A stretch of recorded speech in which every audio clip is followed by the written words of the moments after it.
Some keys to discerning your vocation. There's a lot of little practical things that you can do, but a lot of it comes down to the discovery of self, to discover who you are. If we learn who we are, we'll learn who God made us to be in His big plan of salvation. So to do that, it's important to find silence in your life. Yeah, so we live in a time when there's not much silence.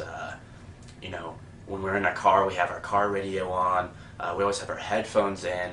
If we're at home, we have the TV on. Even if we're not watching it, at least we have it on in the background so it's not quiet.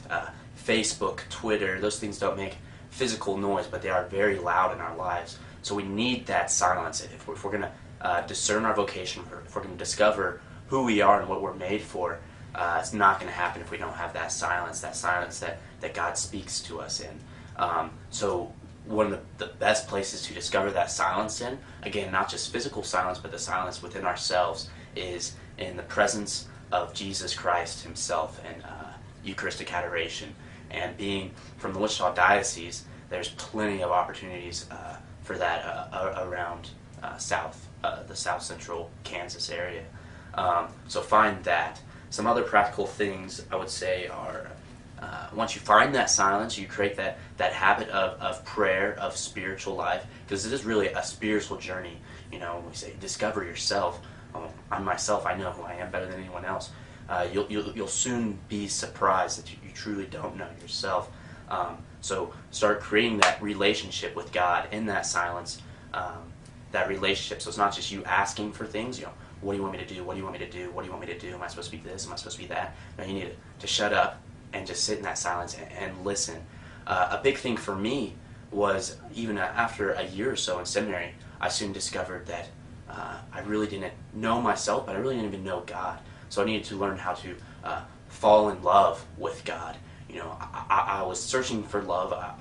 Marriage was so attractive to me, but God said, shut up and fall in love with me first, and then I will show you where I want you to share that love.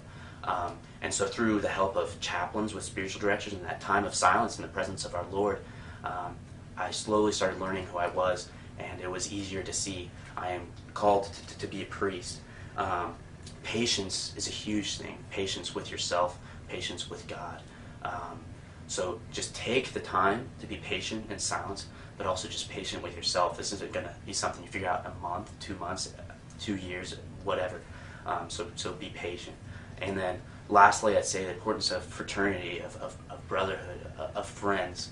Surround yourself with good Catholic friends who are truly discerning their vocation as well.